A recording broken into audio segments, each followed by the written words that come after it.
What's going on, everybody? This is B. Scott. G.O.D., you talking to a god right now. And the third wheel. And this is the first 4 downs. Let's get it. So it's week 2. Fantasy football. Hopefully you won last week. If not, sorry for you. But 3 key matchups that we're looking at this week. 3 big ones. Should have a whole lot of offense in them. G.O.D., what's your favorite matchup? Yeah, there's 3 dynamic matchups this week. All of them have 50-point over-unders for the week. We start with Kansas City and Oakland. We got a Monday night special last week. We seen Josh Jacobs just explode last week. That was pretty nice. Yeah, unbelievable. I was kind of wrong about that kid just because of the production. I just didn't know where he would get his production from, actually. But he looked very good. You know what I mean? Kudos to the Raiders. You know what I mean? This is a game that is going to be explosive. I think just showing the new Raiders offense and what they could do. Of course, they don't have Antonio Brown, which, you know what I'm saying, leaves us just hoping for more. But, hey, it is what it is. T. Will showed up last week as the number 1 and did pretty good. Okay, yeah, you know what? You're right. This is a killer matchup. There should be a lot of fantasy points scored. No one can stop the Chiefs. Patrick Mahomes all day. I definitely got a pretty solid sleeper in there for the Chiefs on the side of McCole Hardman. Last week he played, I think, 60-70% of snaps, and especially he played a lot when Tyreek Hill went down. I think he will be on the field a lot, and he'll have some more opportunities this week. He didn't even get a target last week. I get it, but the way Watkins played was unbelievable. I mean, I agree with you there with Hardman. I got McCole Hardman and LaShawn McCoy being my sleepers in that game this week. Of course, McCoy's not starting, but you've seen what he was able to do. 83 yards, I believe. You know what I mean? 10 carries. On 10 carries last week. So you think about Abrams being out for the Raiders. I think Patrick Mahomes and Kansas City, they're going to take some chances down the field with the speedster and McCole Hardman.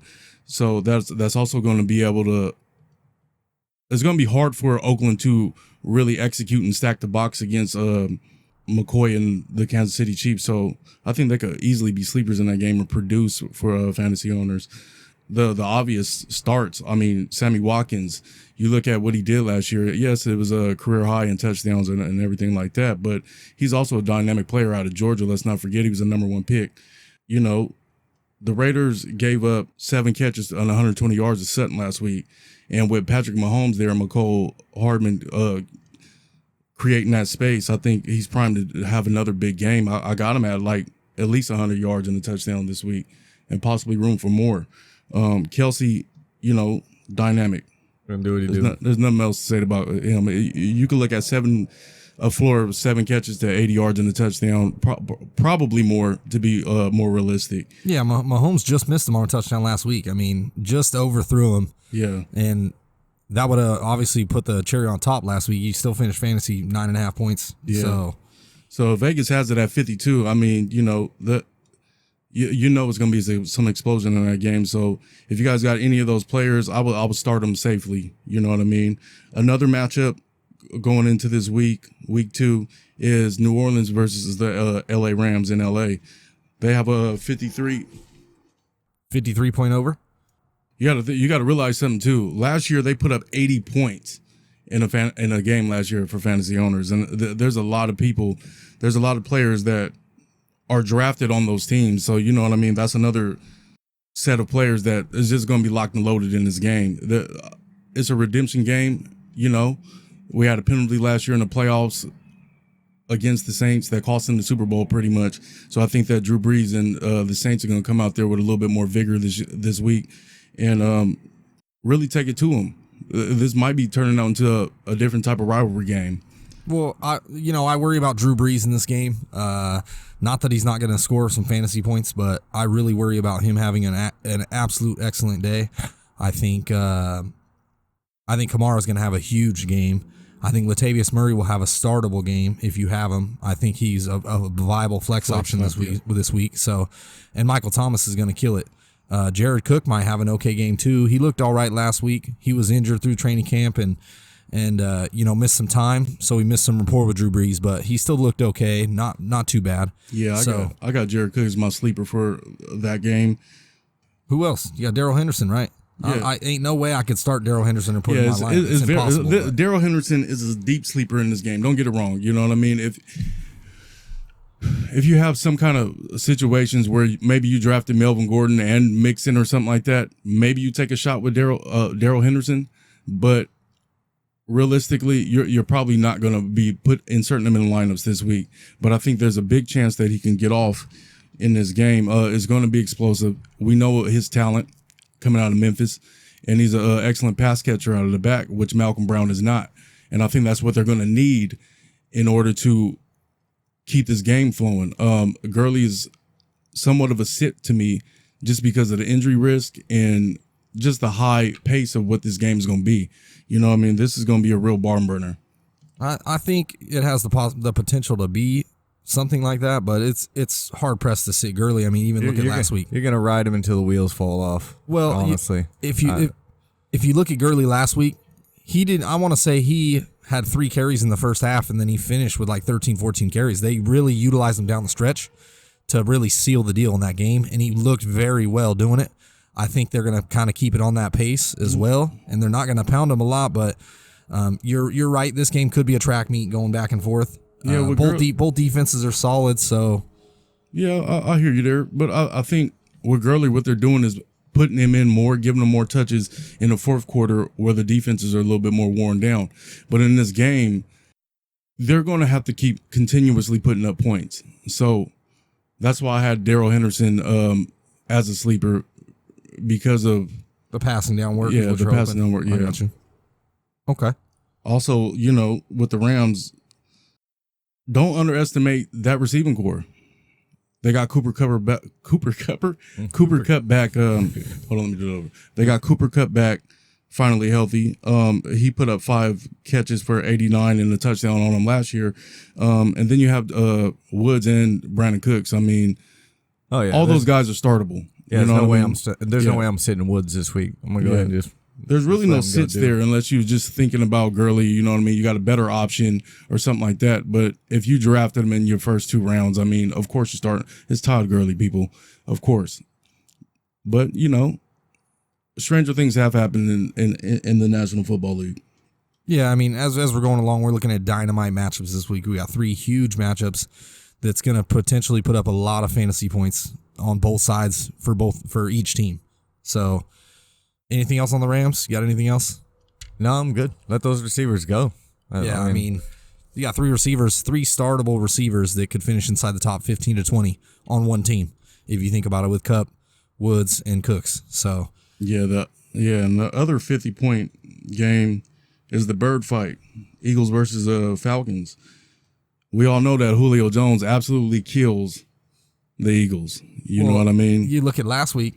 McLaren had like that 60, 70-yard touchdown on that deep ball. So Julio should be. And Atlanta's going to want to get back after that butt whooping that got handed to him by Minnesota last week too. So. And Julio is definitely motivated in this game. I looked on his Twitter today, and his cleats, he got Waffle House cleats because he's always open.